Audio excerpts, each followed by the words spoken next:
নদীমাতৃক বঙ্গে কিছুতেই যেন পিছু ছাড়ে না ভাঙন আতঙ্ক। উত্তর 24 পরগনার হাসনাবাদের কাটাখালী নদীতে বিশাল ভাঙন।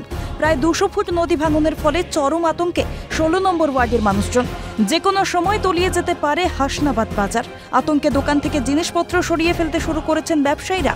অভিযোগ, দীর্ঘদিন বাঁধ মেরামতের দাবি জানালেও মেলেনি সুরাহা। প্রশাসনের বিরুদ্ধে উঠেছে উদাসীনতার অভিযোগ। কতটা ভেঙেছে? অনেকটাই ভেঙে বেরিয়ে গেছে। এই দোকান কি ভেঙে বেরিয়ে যাবে নাকি? হ্যাঁ, সব ভেঙে বেরিয়ে থাকবে না, ভেঙে বেরিয়ে যাবে, থাকবে না সব। এই অংশটা আজকে ভাঙছে। এটার জন্য আমরা বিভিন্ন সময় ইরিগেশনকে স্থানীয় ব্যবসাদার, স্থানীয় মানুষ হিসেবে আমরা বারংবার বলেছি, বারংবার পৌরসভায় আমরা ডেপুটেশন দিয়েছি। প্রোটেকশন দেওয়ার খুব দরকার, কিন্তু প্রশাসন উদাসীন। ইতিমধ্যেই পুলিশ প্রশাসনের তরফে ব্যবস্থা গ্রহণের পাশাপাশি নো এন্ট্রি জোন করে দেওয়া হয়েছে বলে জানিয়েছেন স্থানীয় কাউন্সিলর। অন্যদিকে ভাঙন রোধে কোনো রকম পদক্ষেপ গ্রহণ করা হয় না প্রশাসনের তরফে, অভিযোগ তুলে সরব বিজেপি। এইসব এলাকা থেকে কি মানুষকে সরানো হয়েছে? না, তারা রীতিমতো নিজেরাই তাদের জিনিসপত্র সরিয়ে নিয়েছেন, তারা কিছুটা দূরে চলে গেছেন।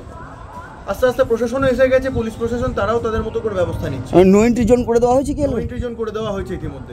নদীর পাড়ের বাঁধন দেওয়া হয় না, ভাঙন রোধে কোনো রকম পদক্ষেপ গ্রহণ করে না, যার ফলে এই যে বিপজ্জনক পরিস্থিতি এখন তৈরি হয়েছে।